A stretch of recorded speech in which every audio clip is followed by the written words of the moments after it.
وَقُلْ جَاءَ الْحَقُّ وَزَهَقَ الْبَاطِلُ إِنَّ الْبَاطِلَ كَانَ زَهُوقًا۔ الحمد لله نحمده ونستعينه ونستغفره ونعوذ بالله من شرور أنفسنا ومن سيئات أعمالنا من يهده الله فلا مضل له ومن يضلل فلا هادي له وأشهد أن لا إله إلا الله وأشهد أن محمدًا عبده ورسوله أرسله بالحق بشيرا ونذيرا أما بعد فإن خير الحديث كتاب الله وخير الهدي هدي محمد صلى الله عليه وسلم فإن خير الأمور عبازمها وشر الأمور محدثاتها وكل محدثة بدعة وكل بدعة ضلالة وكل ضلالة في النار۔ فأعوذ بالله من الشيطان الرجيم بسم الله الرحمن الرحيم۔ لقد من الله على المؤمنين إذ بعث فيهم رسولا من أنفسهم يتلو عليهم آياته ويزكيهم ويعلمهم الكتاب والحكمة وإن كانوا من قبل لفي ضلال مبين۔ سورۃ آل عمران آیا نمبر 164۔ محترم حضرات، میری ماں اور بہنوں، چھوٹے بچوں، ساری تعریفیں اس اللہ کے لیے ہیں جو ہم سب کو انسان بنایا۔ یہ سارا سنسار، یہ ساری دنیا اللہ تعالیٰ نے عطا فرمائی، اور اس دنیا میں رہتے ہوئے کچھ چیزوں کو حلال کیا، کچھ چیزوں کو حرام کیا، حدود بندی بتا دی کہ یہ کرنا ہے، یہ نہیں کرنا ہے۔ اللہ تعالیٰ نے ہم انسانوں کو اس دنیا میں بیکار نہیں چھوڑا، جاؤ یہ دنیا ہے، من مانی جو کرنا ہے کرو۔ اللہ تعالیٰ نے ہم کو ایسے نہیں چھوڑا، بلکہ ہماری ہدایت کے لیے اللہ تعالیٰ نے رسولوں کو بھیجا۔ بہت سارے رسول آئے۔ یہ رسول کیا کرتے تھے؟ لوگوں کو سیدھا راستہ بتلاتے تھے، جینے کا طریقہ بتلاتے تھے، حلال کیا ہے حرام کیا ہے تمیز بتلاتے تھے، ایک اللہ تعالیٰ کی طرف، وحدانیت کی طرف بلاتے تھے۔ تو اللہ تبارک و تعالیٰ کے جو رسول ہوتے ہیں بہت اللہ کے مقرب بندے ہوتے ہیں۔ اسی طرح ایک آخری رسول کا ذکر اللہ تعالیٰ نے قرآن مجید سورۃ آل عمران آیا نمبر 164 میں اللہ نے کیا۔ لقد من اللہ علی المؤمنین، اللہ تعالیٰ کا احسان ہے مومنوں پر کہ اللہ تعالیٰ نے ایک رسول کو ان میں بھیجا۔ وہ رسول کیا کرتے تھے؟ وہ رسول انہی لوگوں میں سے تھے، یتلو علیہم آیات، یعنی اللہ تعالیٰ کی کتاب کی آیتیں پڑھ کر وہ سناتے تھے، قرآن کی آیتیں پڑھ کر ترجمہ بتاتے تھے، تفسیر کرتے تھے، شرح بیان کرتے تھے۔ وَيُزَكِّيهِمْ، ان کو تزکیہ نفس کی تعلیم دیتے تھے، ان کی نفس کی اصلاح کرتے تھے۔ یہ سارے کام رسولوں کے ہیں۔ وَيُعَلِّمُهُمُ الْكِتَابَ وَالْحِكْمَةَ، کتاب و حکمت کی تعلیم دیتے تھے، اور اس سے پہلے وہ کھلی گمراہی میں تھے، لوگ جانتے نہیں تھے، پریشان تھے۔ اللہ تعالیٰ نے رسول کو بھیجا۔ دوستو عزیزو، ماں اور بہنوں، جمعے کی اس خطبے میں کچھ باتیں مجھے آپ سے دل تک کی باتیں ایسی کرنی ہیں کہ آج کے حالات میں جیسے کچھ ہم پریشان ہیں، کیا کریں؟ اور آج کے موجودہ حالات پر ہر جمعہ آپ بیان سنتے ہیں، جو بھی خطیب آتے ہیں یہی بولتے ہیں، آج کیا ہو رہا ہے، ایسا ہو رہا ہے، ویسا ہو رہا ہے۔ ٹھیک ہے، آپ صبح سے شام تک واٹس ایپ میں رہتے ہیں، واٹس ایپ میں بہت سارے میسیجز آتے ہیں، کچھ میسیجز دیکھنے کی ہمت میرے اندر نہیں ہوتی، میں دیکھ نہیں پاتا، میرا دل بڑا کمزور ہے۔ کسی کو مارتے ہوئے، کسی کو قتل کرتے ہوئے، اور کسی کا گھر جلاتے ہوئے، زندگی بھر کی محنت کی کمائی، دکان گھر بلڈوزر سے ڈھاتے ہوئے، کسی داڑھی والے کی داڑھی کھینچتے ہوئے، کسی عورت کی عصمت دری کرتے ہوئے، کسی عورت کی عزت کو تار تار کرتے ہوئے، ایسی چیزیں ہم دیکھ نہیں پاتے، لیکن یہ ہو رہا ہے، یہ ہو رہا ہے، اس کو آپ لوگ میں سے کچھ دیکھ بھی لیتے ہیں، لیکن بحیثیت مسلمان ہم کیا کریں؟ اس ملک میں ہم ہیں، اس ملک میں ہم مائنارٹیز ہیں، بس اقلیت میں ہیں، ہم کیسے اسے ڈیل کریں؟ تو چلیے ہم دیکھتے ہیں اللہ کے نبی صلی اللہ علیہ وسلم کی وہ زندگی جو مکہ مکرمہ میں اللہ کے نبی صلی اللہ علیہ وسلم، مکے کی اس زندگی میں اللہ کے نبی صلی اللہ علیہ وسلم نے مکے کے کنارے بلال حبشی کو بھی دیکھا، اور ادھر عمار اور ان کے سارے خاندان کو ستائے ہوئے دیکھا، اور ابو ذر غفاری کو مارتے ہوئے لوگوں کو دیکھا، لیکن اللہ کے نبی صلی اللہ علیہ وسلم نے صحابہ کرام کو صبر کی تلقین کی، حوصلہ دیا۔ اس کی تھوڑی سی مثال آپ سمجھ سکتے ہیں۔ آج صبح میں نے ایک حدیث کا درس دیا تھا، اس حدیث کو میں آپ کے سامنے سناتا ہوں۔ عبداللہ بن مسعود رضی اللہ تعالیٰ عنہ کی حدیث ہے، صحیح مسلم کی روایت ہے۔ وہ کہتے ہیں کہ فتح مکہ کے دن، فتح مکہ کب ہوا؟ 10 ہجری میں، ایک زمانے کے بعد جب اللہ کے نبی صلی اللہ علیہ وسلم کی بعثت ہو گئی، مدینہ چلے گئے، کئی صحابہ اس سے پہلے مدینہ آئے، حج کیا، طواف کیا، کعبۃ اللہ کا طواف کیا۔ اس کے بعد اللہ کے نبی صلی اللہ علیہ وسلم کعبہ مقدسہ میں تالا کھولا، کعبے میں داخل ہوئے، تو کہتے ہیں کہ 370 بت کعبے میں تھے۔ کتنے تھے؟ 370 بت کعبے کے اندر تھے۔ اللہ کے نبی صلی اللہ علیہ وسلم کے ہاتھ میں لاٹھی تھی، اسٹک تھی۔ پہلے لوگ اسٹک لے کے چلتے تھے، سنت ہے، اللہ کے نبی صلی اللہ علیہ وسلم بھی اسٹک لے کے چلتے تھے۔ اب زمانہ بدلا تو لوگ اسمارٹ ہو گئے۔ پہلے لوگ ٹربن، امامہ باندھتے تھے، میرے ابا امامہ باندھتے تھے، یہاں چار مینار کے پرانے خادم ہڈی والے سبحان صاحب امامہ باندھتے تھے، باوٹا بیڑی کی وہ صاحب امامہ باندھتے تھے۔ اب تو امامہ والا کوئی نظر نہیں آتا، لوگ بدل گئے ہیں، اسٹائل بدل گیا، طرز زندگی بدل گیا۔ تو بہرکیف یہ ساری چیزیں ہیں، بدلے زمانے کے ساتھ ساتھ لوگ بدلتے ہیں۔ تو اللہ کے نبی صلی اللہ علیہ وسلم کے ہاتھ میں اسٹک تھا، تو اللہ کے نبی صلی اللہ علیہ وسلم نے ایک ایک بت کو ایسے لاٹھی سے ایسے کونچا دیتے، اور قرآن مجید کی آیت تلاوت کرتے، جاء الحق وزہق الباطل، حق آ چکا ہے، باطل ختم ہونے کو ہے، ان الباطل کان زہوقا، باطل کی فطرت ہے کہ وہ ختم۔ کتنے سال نبی کو صبر کرنا پڑا؟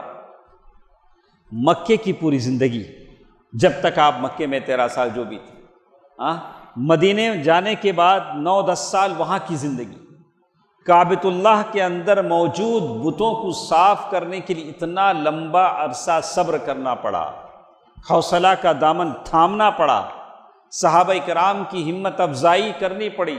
وَلَا تَهِنُوا وَلَا تَحْزَنُوا، کمزور مت ہو، غم نہ کرو، وَأَنْتُمُ الْأَعْلَوْنَ، تم ہی غالب ہو، ان کنتم مؤمنین، اگر تمہارے اندر ایمان ہے۔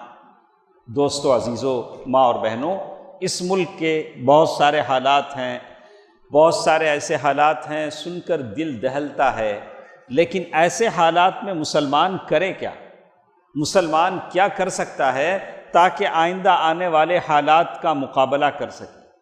ہم اس ملک میں مائنارٹیز میں ہیں، اور یہاں کی جو حکومتیں ہیں وہ دوغلی پالیسی چلتی، اور یہ کہتی ہیں کہ بیٹی کو پڑھانا چاہیے، بیٹی کو بچانا چاہیے، بیٹی کی عزت کرنا چاہیے، لیکن یہ ماننے کو تیار نہیں کہ بلقیس بانو بھی ایک بیٹی، ماننا تو چاہیے، وہ بھی تو عورت ہے، اور جتنی پارلیمنٹ میں بیٹھی ہوئی ہیں وہ ساری عورتیں وہ اپنے لوگوں کی جے جے بولتی ہیں، لیکن ان کو یہ احساس نہیں کہ ہماری طرح بلقیس بانو بھی ایک عورت تھی جس کی عزت لوٹی گئی تھی، جس کے سارے خاندان کو قتل کیا گیا تھا، جس کا گھر بار جلایا گیا تھا۔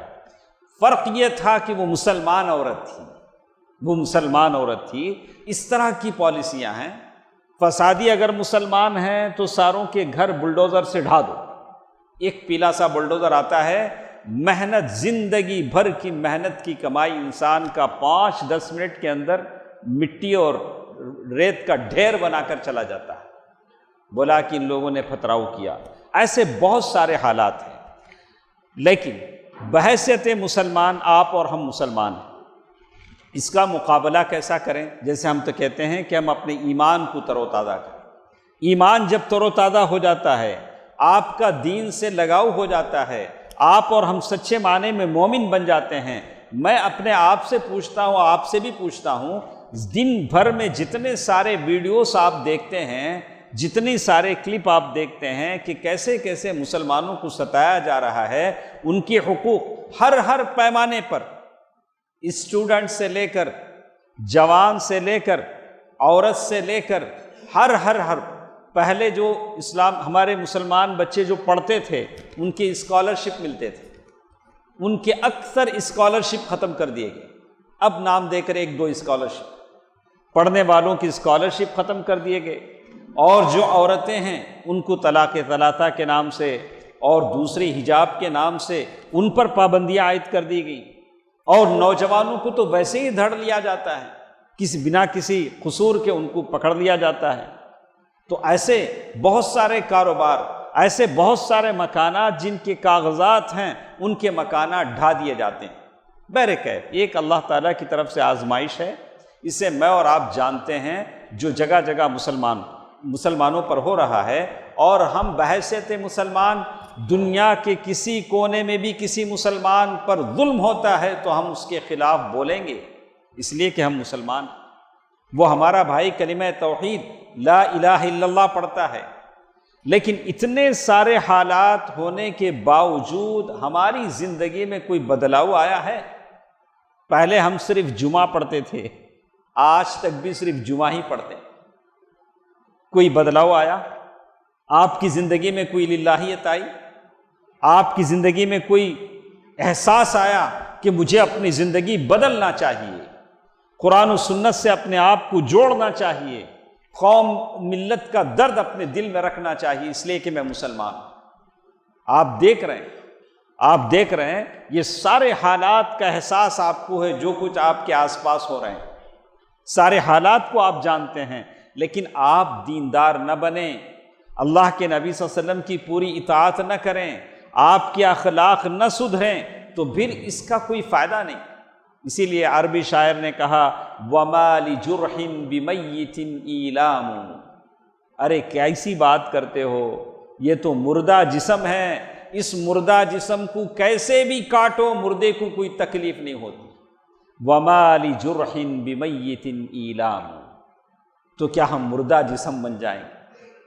ہم ایسا نہیں کہتے کہ چلو برائی کا جواب برائی سے دو، کم از کم اپنے احساسات کو، اپنے ہمت اور حوصلے کو بلند رکھو، دین سے اپنا تعلق جوڑ لو، اللہ کی ان عبادت گاہوں کو آباد رکھو، اللہ تمہارے گھروں کو آباد رکھے گا، تمہاری تجارتوں میں اللہ تعالیٰ برکت دے گا، تمہاری دکانوں میں برکت دے گا، حلال نوالے تمہیں کھلائے گا، اپنے اخلاق کو اچھا رکھو۔ دوستو عزیزو، ہمیں بہت سارے کام کرنے کے ہیں، ان میں سے ایک کام جو میں کہتا ہوں، ہمارے آس پاس جو غیر مسلم ہیں، فقیر ہیں، غریب ہیں، بھوکے ہیں، ان کو کھانا کھلانا بھی آپ کے لیے بڑا کارآمد ثابت ہو سکتا ہے۔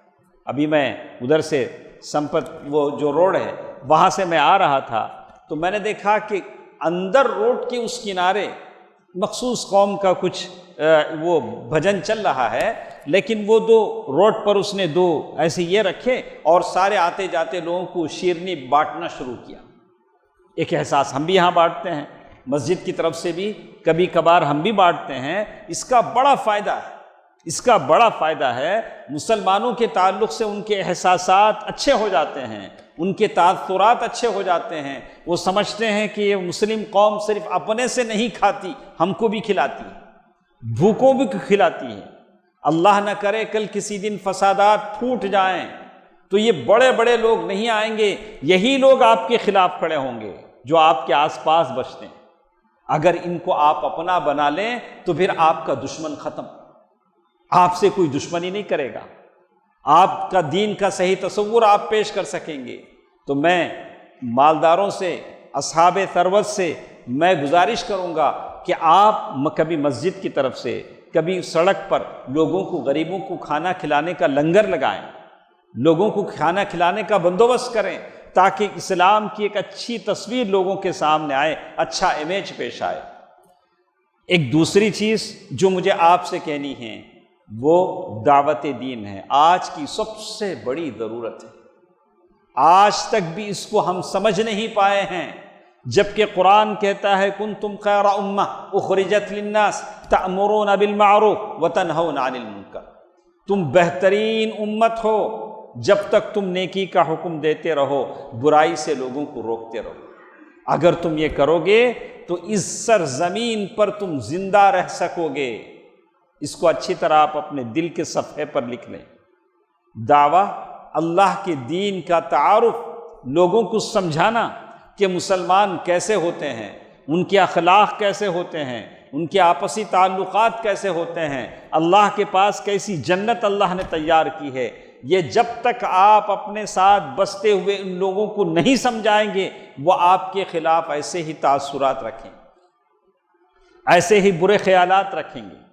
آپ ان کو سمجھائیں کہ مسلمان کیسے ہوتے ہیں، اخلاق کیسے ہوتے ہیں، ہمارے پاس صدقے کا سسٹم کیا ہے، زکوٰۃ کا سسٹم کیا ہے، اور اسلام کا تعارف جب ہوگا تو ان لوگوں کو اسلام کے تعلق سے جو خیالات جو میڈیا نے پھیلائے ہیں، جو زہر پھیلایا گیا ہے، وہ زہر تھوڑا کم ہوگا۔ اتنا زہر مسلمانوں کے خلاف پھیلایا گیا ہے کہ آج خود مسلمان پریشان ہیں۔ یہ زہر کیسے اثر اس کا دور ہوگا؟ آپ نے دیکھا کہ اس زہر پھیلنے کے اثرات کیسے کیسے ہوئے۔ آپ نے 10-20 دن پہلے جو حالات پیش آئے، جگہ جگہ جو فسادات ہوئے، ساروں کی تفصیل بتانے کے لیے ہمارے پاس ٹائم نہیں، ضرورت بھی نہیں، اس لیے کہ جتنے لوگ بیٹھے ہیں سب اسمارٹ ہیں، سب لوگ دیکھتے ہیں، سب لوگ سنتے ہیں۔ اللہ نے تمہیں کان دیے ہیں، آنکھیں دی ہیں، سمجھ دی ہے، آپ سب سمجھتے ہیں، لیکن سمجھ کر کرتے کیا ہیں؟ آپ اس کے تدارک کا کیا خیال کرتے ہیں؟ تو آپ یاد رکھیں، میرے اپنے آپ کو مخاطب کر کے میں کہتا ہوں، اس ملک میں زندگی آپ کو مجھے اسی وقت ہے جب ہم دعویٰ کریں، لوگوں کو اسلام پیش کریں۔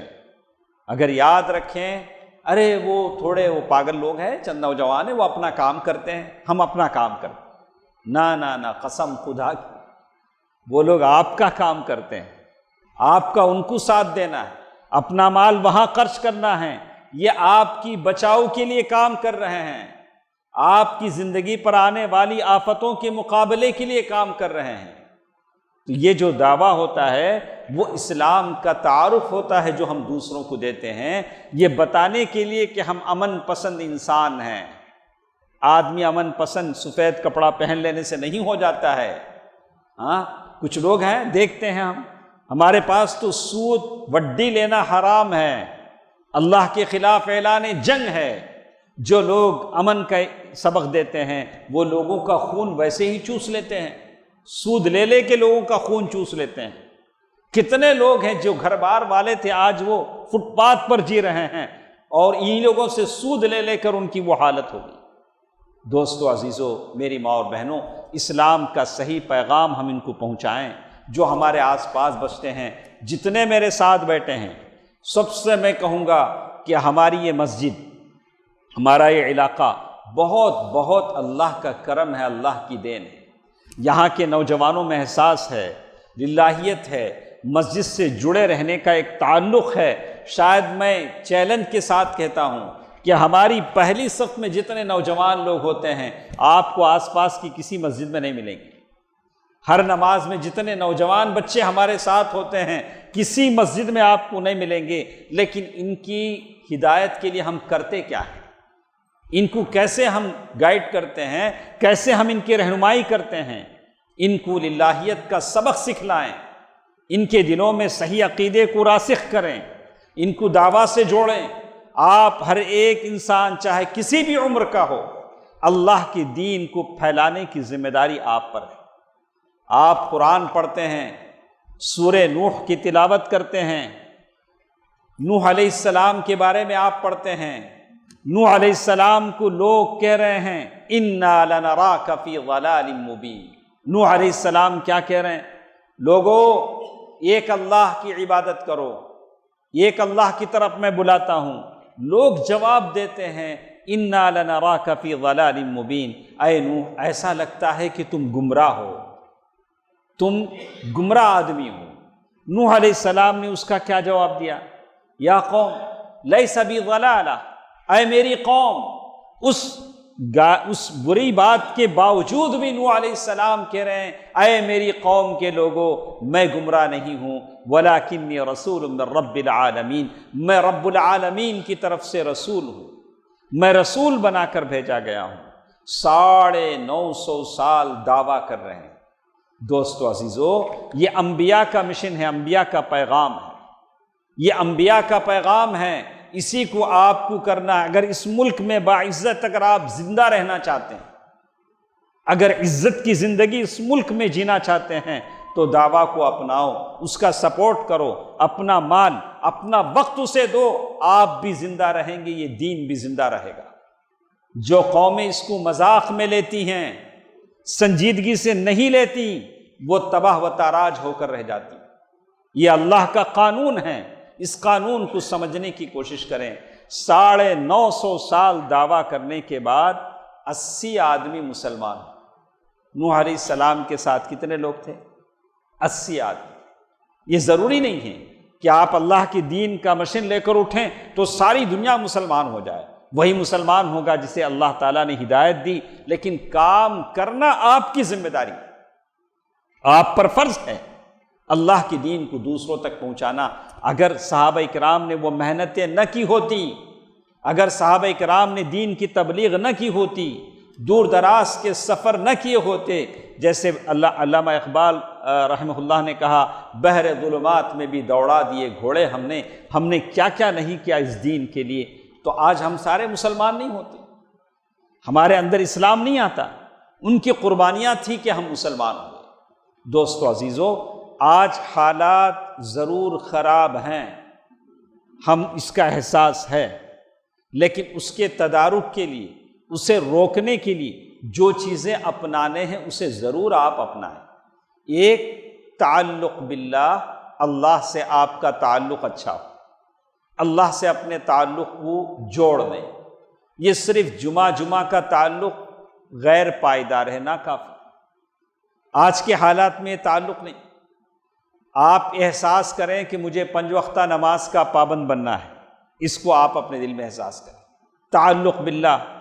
اور دوسرے طریقے سے آپ اقتصادی طور سے، کاروباری طور سے آپ جو کچھ کماتے ہیں حلال کمانے کی کوشش کریں، اللہ تعالیٰ سے برکت مانگیں، اور کوشش کریں کہ آپ مسلمان جو غریب ہیں اسے اپنے دکان میں کام پر رکھیں، کہیں ایک مسلمان فیملی آپ کی وجہ سے اسے روزی مل جائے، اللہ تعالیٰ آپ کی وجہ سے اسے روزی دے دے۔ کوشش کریں، قوم و ملت کی فکر کریں، یہ ساری چیزیں آتی ہیں تعلق باللہ سے۔ ایک اور چیز جس کے بارے میں مجھے آپ سے کہنی ہے کہ مسلمانوں کا اچھا اخلاق، یہ اچھا اخلاق ہے جس سے کافر متاثر ہوتے ہیں، آس پاس والے لوگ متاثر ہوتے ہیں۔ اس لیے آپ نے دیکھا کہ جو لوگ ہمیں بدنام کرتے ہیں، ابھی ایک مہا پنچایت ہوئی تھی، وہاں جس علاقے میں فساد ہوا، ان لوگوں نے لکھا کہ مسلمانوں کے تعلق سے جو تاثر، انہوں نے کہا کہ یہ لوگ چور ہیں، جو جانور چراتے ہیں، یعنی ایسے ناموں سے انہوں نے لکھا۔ ارے یہ لوگ کیا جانے اسلام کیا ہوتا ہے، مسلمان کیا ہوتے ہیں۔ یہ بتانا ہے آپ کو اپنے اخلاق سے، اچھے اخلاق سے ان کے سامنے پیش کریں، اور اور ایک ایسا دل اپنے سینے میں رکھیں جو ساروں کو گلے لگاتا ہو۔ اللہ کے نبی صلی اللہ علیہ وسلم نے اسی لیے فرمایا ما من شیء فی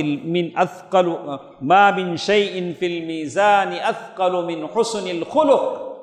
اللہ تعالیٰ کل حشر میں بہت ساری چیزیں ترازو میں تولیں گے، تو سب سے زیادہ اچھی چیز جو ترازو میں زیادہ وزندار ہوگی وہ آپ کے گڈ کیریکٹر ہوں گے۔ ماشاءاللہ، آپ کیسے کیریکٹر ہیں، آپ کے اخلاق کیسے ہیں، آپ کے اپنے کلاس میں، کالج میں، گھر میں، مسجد میں آپ کی زبان پر مسکراہٹ ہو، آپ کے گفتار میں، کردار میں، چال و چلن میں ایک دم ٹرانسپیرنسی ہو اور لوگ دیکھ کر کہیں کہ یہ مسلمان بچہ ہے، یہ مسلمان تاجر ہے، یہ مسلمان بہو ہے، یہ مسلمان ساس ہے۔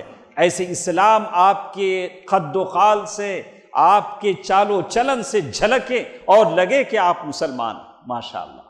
یہی چیزیں ہیں جو سب سے وزنی چیزیں ہیں۔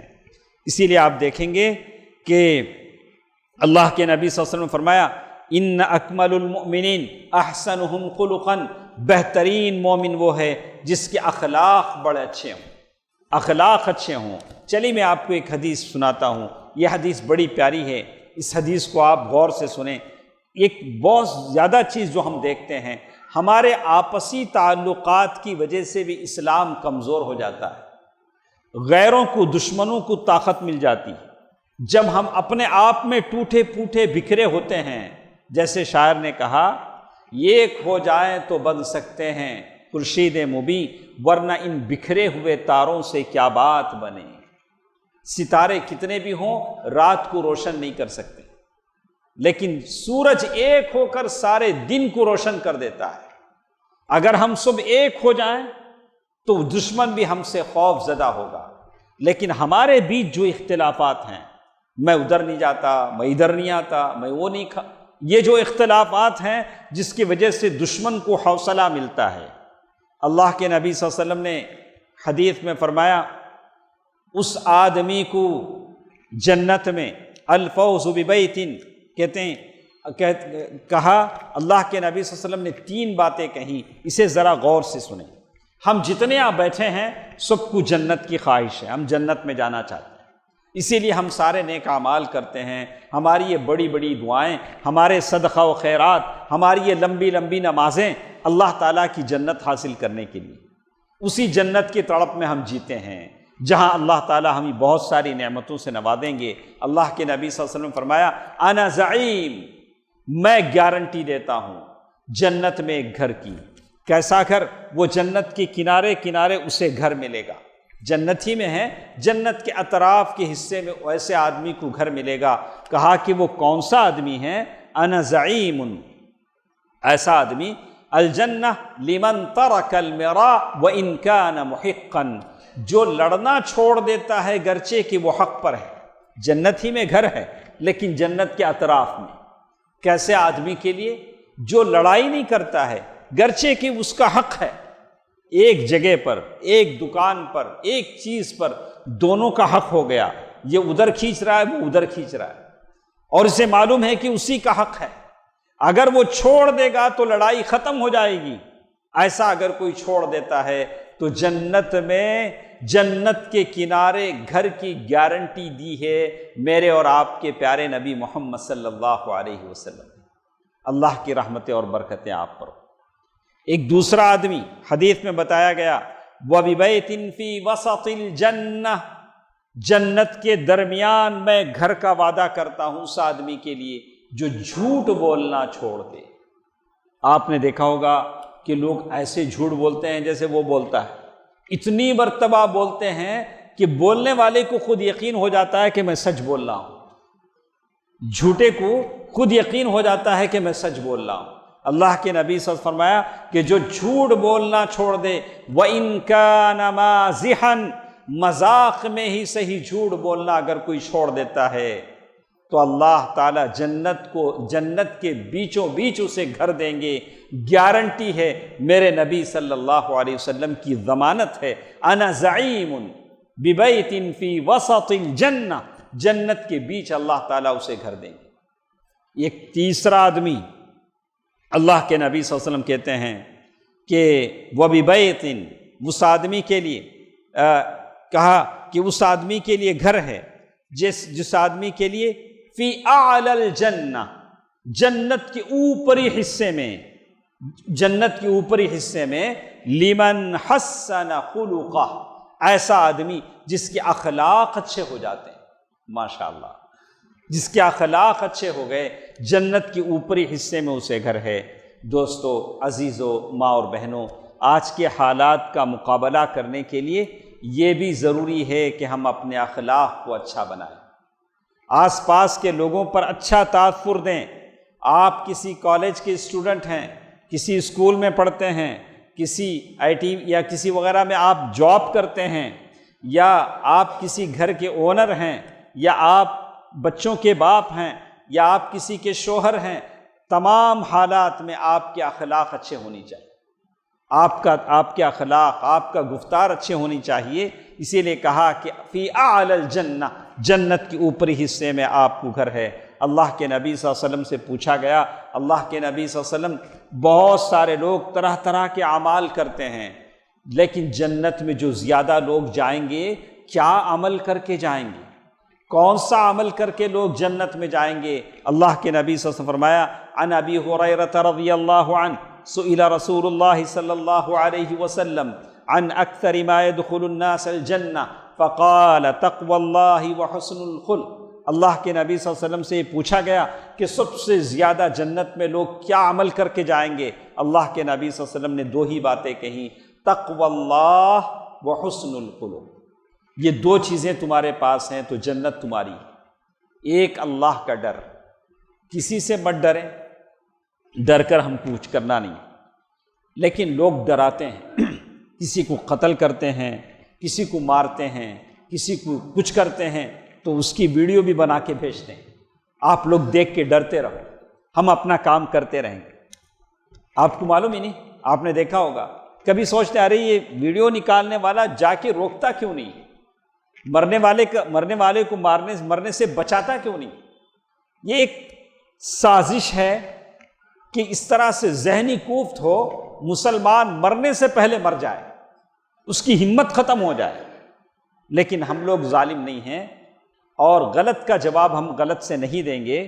ہم ایسی خونخوار قوم ہرگز نہیں ہیں، ہم مسلمان ہیں، ہمارا مذہب اسلام امن کا مذہب ہے، ہم امن سے جیتے ہیں، لوگوں کو جیتے رہنے دیں گے، اور ہم اپنی عزت، اپنے مال و متاع کی حفاظت کریں گے۔ اللہ نے اس کی اجازت ہمیں دی، لیکن اللہ نے ظلم کرنے کی اجازت نہیں دی، بے قصوروں کو مارنے کی اجازت نہیں دی۔ اسلام کبھی اس کی اجازت نہیں دیتا، اس لیے کہ اسلام ایک امن کا مذہب ہے۔ تو اس کا یہ مطلب نہیں ہے کہ آپ بالکل ایسے ہو جائیں کہ بالکل ادھمرے ہو جائیں اور اپنی حفاظت کا خیال نہ کریں۔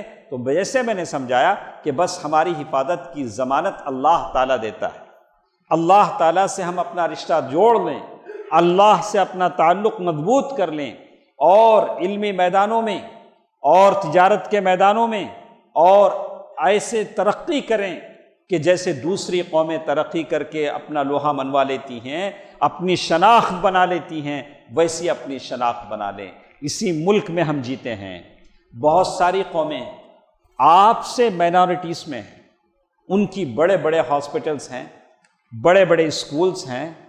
آپ دیکھیں کہ ہمارے پاس ایسا ہے، ہمارے پاس اسکول کالجز تو ہیں، لیکن ہسپتالوں کی بڑی کمی۔ مسلمانوں کا کوئی ہسپتال نہیں جسے ہم کہیں کہ مائنارٹی لوگوں کا ہسپتال۔ ایسے بہت سارے رفاہ عامہ کے کام ہیں جسے ہم کر کے اپنا امیج بنا سکتے ہیں، لوگوں کو اسلام کی صحیح تصویر لوگوں کے سامنے پیش کر سکتے ہیں۔ تو اللہ تعالیٰ سے دعا کریں کہ اللہ تعالیٰ عالم اسلام کے تمام مسلمانوں کی حفاظت فرمائے۔ اللہ جتنے لوگ موجود ہیں سب کے کاروبار میں، تجارت میں برکت عنایت فرما۔ اے الہ العالمین، تیرے خزانوں میں کوئی کمی نہیں ہے۔ ہماری اس مجلس میں جتنے قرض دار ہیں سب کے قرضوں کی ادائیگی کا ذریعہ فرما دے۔ یا اللہ سب کے قرضوں کی ادائیگی کا ذریعہ فرما دے۔ یا اللہ ہمارے چھوٹے چھوٹے بچے جو پڑھتے ہیں، یا اللہ ان کو اچھا مستقبل عطا فرما۔ یا اللہ ان کو اچھی نوکریاں عطا فرما، ان کو ایک کامیاب تاجر بنا دے۔ یا اللہ سارے مسلمانوں کو ایسے بنا دے کہ وہ زکوٰۃ دے سکیں اور ٹوٹی پوٹی قوم کو ترقی دے سکیں۔ یا اللہ یہ غریبوں کا مداوع کر سکیں۔ یا اللہ جتنے لوگ موجود ہیں ان میں کوئی بیمار ہیں تو انہیں شفا عطا فرما، شفاء کلی عطا فرما، شفاء عاجلہ عطا فرما۔ یا اللہ ہمارے وہ تمام لوگ جو دنیا سے جا چکے ہیں، یا اللہ ان تمام کی بخشش فرما۔ یا اللہ ان تمام کی مغفرت فرما۔ یا اللہ ان کے قبروں کو نور سے بھر دے۔ آمین۔ صدق اللہ العلی العظیم ونفعنی وإیاکم بالآیات والذکر الحکیم۔ انہ تعالی جواد ملک کریم بر رؤوف رحیم۔